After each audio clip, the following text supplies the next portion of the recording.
Por que eu resolvi ser psiquiatra? O que aconteceu que me fez escolher essa especialidade médica? Então, colega Sherlock, nesse vídeo trarei algumas reflexões, vivências pessoais que me levaram a escolher essa que é a mais nobre das especialidades. Afinal de contas, o trabalho de todo o corpo é levar a mente para lá e para cá. Então, se você gosta de psiquiatria, é médico, é interno, é residente e tem dúvida sobre qual carreira seguir, considera a psiquiatria, fique até o final que esse vídeo vai ser muito útil para você com toda certeza. Nesse vídeo, então, eu vou te ajudar com uma análise de questões práticas, técnicas, emocionais, inclusive de mercado, que eu sei que precisamos pagar as contas, somos adultos, pagadores de DARF, então a questão financeira é importante também. Eu sei que esse é um tema que ninguém fala por aí. E na verdade, eu tinha tudo, absolutamente tudo, para não ser psiquiatra, para trabalhar em alguma outra área da medicina, como radioterapia, medicina nuclear, radiodiagnóstico. Talvez você já me conheça lá do Instagram, talvez não, mas antes de fazer medicina, eu fiz minha formação em Física Médica lá na USP de Ribeirão Preto. Sou da terceira turma do curso de Física Médica, que até então era um curso novo. Me formei, me especializei em Medicina Nuclear, fui supervisor de radioproteção, montava lá a blindagem, fazia os cálculos, fazia manutenção de alguns equipamentos e depois fui fazer medicina, entrei um pouco mais velho. E quando entrei na medicina, os meus colegas falavam: nossa, Rafael, você tem que fazer medicina nuclear, porque você é físico, tem lá a licença de especialista, vai fazer medicina, você vai dominar, não vai ter para ninguém. E eu tinha essa ideia no começo, até eu conhecer a psiquiatria. E eu lembro o dia que eu decidi, que eu iria fazer psiquiatria.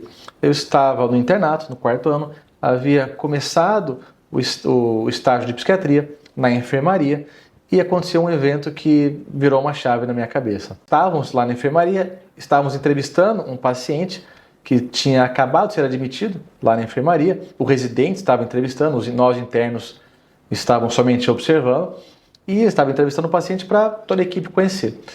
E esse paciente, um quadro psicótico, induzido por cannabis, eu lembro que ele se levantou, no dado momento da entrevista, ele se aproximou dos membros da equipe, ele se aproximava, ele estava num quadro psicótico, ele apontava o dedo e falava assim para cada um: você é do bem, você é do mal, você é do bem, você é do mal, você é do bem, você é do mal. E eu lembro a tensão na sala, né? As pessoas, os alunos um pouco assustados, todos muito interessados, inclusive aqueles que não queriam fazer psiquiatria de jeito nenhum. E eu lembro, caramba, que caso grave, esse sujeito, nossa, vai demorar muito para sair daqui. E na discussão de casos depois, eu era o bom, tá? Eu era bom, eu fazia parte dos bons. E eu lembro que na discussão, os professores comentando: olha, então vamos entrar com a risperidona, perspectiva de ter alta em algumas semanas, né? E eu pensei comigo mesmo, no auge da minha sabedoria de interno, em algumas semanas, esse paciente totalmente fora da casinha, com um juízo de realidade comprometido, quero só ver. E, pois bem, o estágio correu e na última semana de estágio, eram 4 semanas, esse paciente estava ali na sala de entrevista de novo e agora pré-alta, uma entrevista pré-alta. Esse paciente estava com o juízo de realidade preservado, lúcido, orientado, estava recebendo alta. E eu lembro que eu pensei comigo mesmo: caramba, eu vi esse paciente algumas vezes na enfermaria, né? Ou entrevistei algumas vezes. Caramba, que ferramenta fantástica é essa? Que esse tal de psicofármaco, esses antipsicóticos, né? Que ferramenta maravilhosa, trouxe o sujeito para a realidade, né? Inclusive, os psicofármacos mudaram a história da saúde mental, né? Antes, os pacientes graves psicóticos viviam em manicômios, não tinham o que ser feito, viviam enclausurados. Hoje em dia, com os psicofármacos, os pacientes saíram, né, e voltaram para a sociedade. Eu sei, existem excessos de medicação, diagnóstico, sei tudo isso. Mas, puxa vida, um psicofármaco, quando bem indicado, muda a vida de uma pessoa. E eu fiquei encantado com essa ferramenta, com a psicofarmacologia. E aí, desde o quarto ano, eu acabei me interessando mais sobre o assunto, estudando mais, participava de liga, ia fora do horário participar de algum ambulatório, fiz iniciação científica na área também. E quanto mais você entende uma coisa, mais você tende a gostar dela. Então, o primeiro ponto, na verdade, foi esse, foi gostar do tema. Né? Foi gostar do tema. Então, se você está na dúvida se vai para a psiquiatria, se não vai, você gosta do tema, você gosta de estudar sobre os transtornos, de estudar psicofarmacologia, que é a ferramenta principal, esse é um bom começo. Porque tem uma coisa que eu te garanto que você vai ter que fazer até o fim da sua vida de médico, é estudar. E o conhecimento vem constantemente mudando. O segundo motivo diz respeito à natureza da ajuda que a psiquiatria oferece para os seus pacientes. Pode parecer um pouco piegas, mas eu queria lidar com gente, eu queria ter contato, eu queria ajudar a transformar a vida de pessoas. Me explico. Por muito tempo eu trabalhei com máquinas na minha carreira de físico médico, não foi muito longo, eu trabalhei 2 anos como físico médico, eu só via equipamento, eu mexia com máquina. E eu descobri que eu gostava muito de ter contato com os pacientes. Eu trabalhei no setor de radioterapia, uma época, e esses pacientes que internavam para fazer a radioterapia, uma sala blindada, a gente fazia avaliação radiológica lá com Geiger, enfim, o detector Geiger, e o paciente tinha alta do médico, né, do médico da medicina nuclear, e a alta do físico, né? Se a gente tem que avaliar se os níveis de radiação dele já estavam baixos o suficientes para ele poder ir para casa.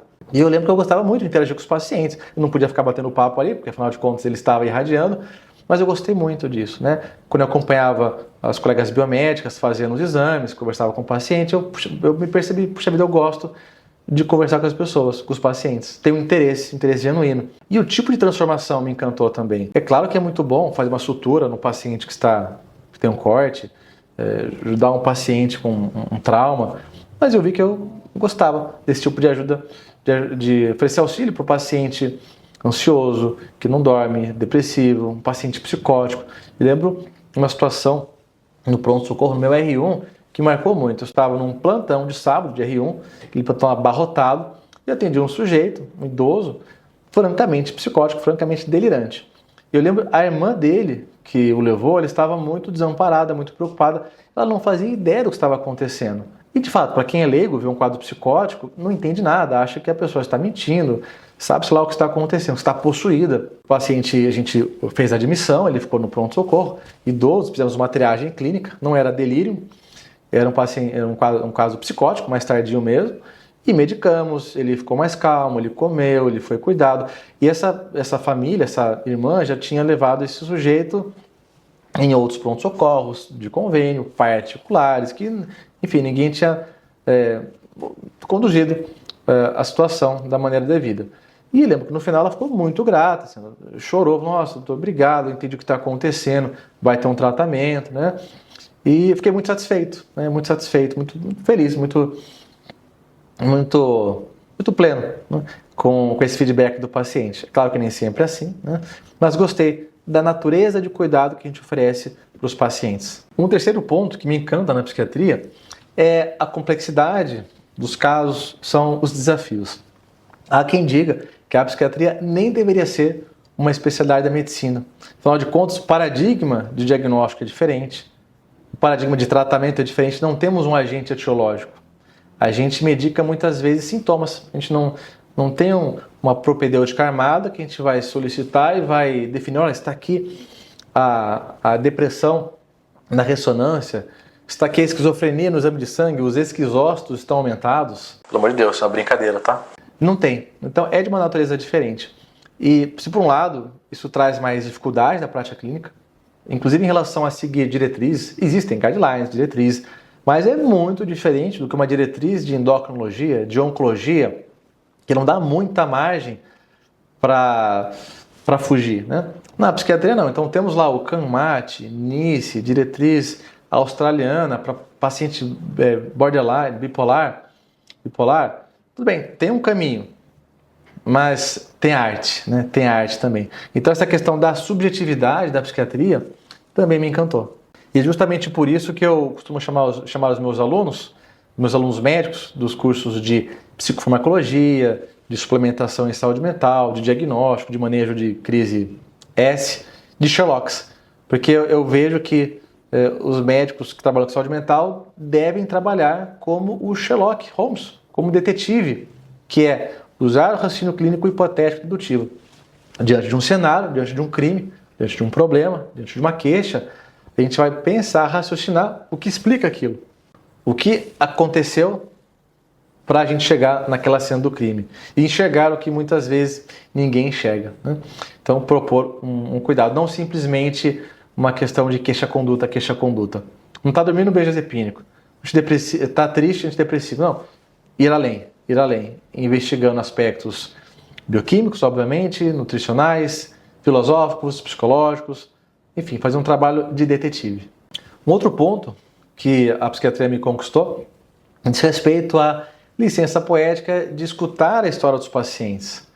Então chega um paciente com quadro depressivo, tem lá todos os critérios, checklist, mas quem é o sujeito por trás da depressão? Na psiquiatria, não é só bom, mas desejável que a gente entenda quem é aquele sujeito, onde ele vive, o que ele faz, quais são as suas crenças. Isso vai me dar ferramentas para poder ajudar esse paciente ainda mais. Em outras áreas, isso não faz tanta diferença. Chegou um sujeito baleado, se ele é católico, se ele é protestante, não faz muita diferença. A não ser testemunho de Jeová, que aí não pode fazer transfusão. Mas a psiquiatria ela dá essa licença poética para a gente entrar no universo da pessoa que sofre. Inclusive, é uma grande armadilha, se você é um psiquiatra iniciante, é uma grande armadilha você simplesmente deixar o paciente falar e não direcionar a entrevista clínica, não direcionar a anamnese. Vira um bate-papo, vira fofoca. E a fofoca não vai nos ajudar a pensar numa hipótese diagnóstica para propor um tratamento. Psiquiatria é uma especialidade que dá vontade da gente fazer assim muitas vezes. Mentira que ele falou isso. Não. E depois? Não, mentira. E aí vira uma coisa informal, né? Não técnica. Então, temos que ter cuidado. Um outro ponto que me fez gostar da psiquiatria é a grande amplitude de foco nos tratamentos. Então, na psiquiatria, temos um leque gigante de possibilidades de atuação. Pacientes com transtorno de humor, pacientes psicóticos, pacientes com somatização, pacientes em ambiente de enfermaria, de pronto-socorro, de consultório particular, né, como eu atendo aqui. Hoje minha clínica é focada em uma clínica de adultos, né, pacientes com toque, com anorexia nervosa. É um leque muito grande de possibilidades. E nesse sentido eu puxo um outro ponto, que diz respeito à interface com a prática clínica. Antes de sermos psiquiatras, somos médicos, temos toda a formação em clínica médica, pediatria, em ginecologia e obstetrícia. Então, na psiquiatria, é essencial manter o pé na clínica médica, senão a gente não faz diagnósticos diferenciais. O que tem de paciente com hipotireoidismo, com anemia, em divãs por aí, não é brincadeira. Nada contra, tem uma formação de base psicanalítica também, mas existem causas orgânicas reversíveis que imitam sintomas psiquiátricos. E se a gente não tem essa noção, a gente vai dar medicação para todo mundo. Então, uma boa psiquiatria pede uma boa prática clínica na investigação, diagnósticos diferenciais, e gosto muito da prática clínica, né, de diagnósticos clínicos também, então consigo manter o médico vivo dentro do psiquiatra. E pensando nas vantagens da carreira de médico, um dos motivos pelos quais eu escolhi psiquiatria diz respeito ao tipo de trabalho. Então eu vislumbrava não dar plantão. Eu queria dormir na minha cama, com minha esposa, minha família em casa. Eu queria viver de consultório particular. Eu já trabalhei no SUS, em todos os dispositivos, CAPS, NASF, UBS, pronto-socorro, enfermaria. Mas a meta, eu tenho 41 anos hoje, enquanto gravo esse vídeo, é que eu conseguisse trabalhar durante o dia, pudesse liberar final de semana, que eu pudesse montar minha agenda e levar meu filho no jiu-jitsu, e levar meu filho na natação, e fazer alguma atividade física. Hoje em dia, depois da pandemia, trabalho online, teleconsulta, uma mão na roda também. Não quero, mas para quem quer ser numa digital, você pode ser psiquiatra, estando em outro país. Então, tem uma grande vantagem em relação às possibilidades de trabalho, as facilidades e a qualidade de vida. E em termos de mercado ainda, é uma especialidade que, há algum tempo já, os pacientes acabam valorizando uma consulta mais longa, mais demorada, ter acesso ao médico, telefone, WhatsApp. Então, é uma especialidade que os pacientes já desembolsam, já vem valor, e acabam pagando uma consulta particular. Diferente de outras áreas, que é claro que tem exceção, né? Existem exceções, mas que muitas vezes o paciente ele quer resolver com convênio, que justamente ele já paga, ele não quer ter um gasto maior, mas não percebe tanta diferença muitas vezes, numa consulta particular para uma consulta de convênio. Então é uma especialidade que eu percebi na residência que eu não dependeria de convênio, que eu poderia seguir meu caminho sozinho no consultório particular. E nesse sentido, do consultório, a barreira de entrada é muito baixa, né? Então enquanto uma dermatologista vai precisar comprar uma série de aparelhos, um otorrino, né, um radiologista, né, como é que vai começar a trabalhar? O psiquiatra não. Um computador, se eu for começar por teleconsulta, nem preciso de sala, ou posso sublocar uma sala, alguns horários ali, faço as minhas receitas, tudo digital, um prontuário talvez eletrônico para facilitar. Não tem muito mais. Então a porta de entrada é muito baixa. O custo de entrada é muito baixo para trabalhar com saúde mental. Eu não preciso de nenhum equipamento, de nada sofisticado. Comparado a outras especialidades, é barato montar um consultório de psiquiatria, presencial ou online. Um outro fator que eu levei em conta, enquanto estava no internato ainda, diz respeito à demanda. Vivemos uma pandemia de adoecimento mental. Cada vez mais pacientes doentes, principalmente pacientes que têm alguma questão clínica envolvida e não tem profissional para todo mundo. Hoje, enquanto eu gravo esse vídeo, somos mais ou menos 14 mil psiquiatras com RQE. Existem muitos colegas que trabalham com saúde mental, não são especialistas, mas também fazem um belo serviço e atendem o chamado sofrimento mental comum. E isso está certo, tem que ser mesmo, né? Isso não sou eu quem fala, só eu, professor Rafael, mas a OMS, as diretrizes do SUS, né? Quadros leves, todo médico poderia e deveria dar conta. Mas a verdade é que a demanda só aumenta, e por vários motivos. Cada vez mais as pessoas têm hábitos insalubres, excesso de tela, alimentação inadequada, sedentarismo, relacionamentos infrutíferos, solidão. Né? Solidão é um fator para adoecimento psíquico importantíssimo. Cada vez mais as pessoas isoladas nos seus home offices, famílias menores, sem rede de amigo, e aí veio a pandemia para escancarar isso. E as pessoas estão buscando profissionais para ajudá-las, seja dormir melhor, melhorar um quadro depressivo, os quadros graves, quadros psicóticos. Eu tinha um professor brilhante, o professor Eduardo, da psiquiatria forense, Eduardo Teixeira, e numa aula dele ele contava como o perfil do consultório mudou ao longo da carreira dele. E ele contava, olha, quando eu era residente ou recém-formado, eu atendia no consultório os pacientes egressos da enfermaria. Eu trabalhava, então cuidava do paciente com esquizofrenia, com bipolaridade, eles tinham alta e eu acompanhava no consultório. E hoje em dia, essa aula tem alguns anos já, ele falava, hoje em dia é diferente, hoje em dia eu atendo mais do que no consultório. Pacientes ansiosos, uma depressão leve e moderada, paciente com toque, paciente com insônia. É um perfil diferente, né? Claro, tem todo o direito, tem que ser cuidado, tem protocolos específicos, mas é um perfil de paciente diferente. Por quê? Porque a gente vive uma pandemia de adoecimento mental. E é justamente por isso que muitas instituições preconizam que quem deve cuidar de pacientes com demandas psiquiátricas não é somente o psiquiatra. E aí talvez você até tenha um dilema, faça uma pós-graduação, faça uma residência. Tem um vídeo aqui no canal onde eu falo exatamente sobre isso, minha opinião sincera. Então vou deixar aqui para você assistir. Assista, vai te ajudar se você tem esse dilema. Mas o fato é que não tem gente o suficiente para atender essa demanda.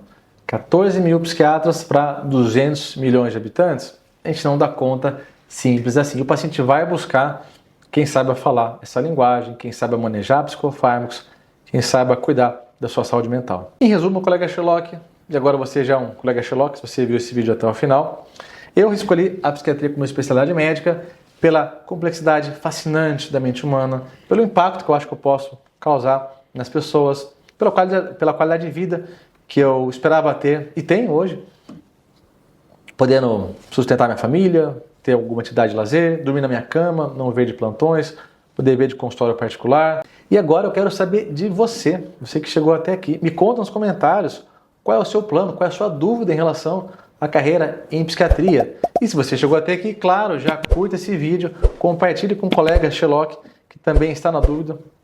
E já me segue aqui no canal, produzo conteúdos específicos para médicos sobre psiquiatria, psicofarmacologia, suplementação, carreira. Então esse é o seu espaço. Um grande abraço e até a próxima.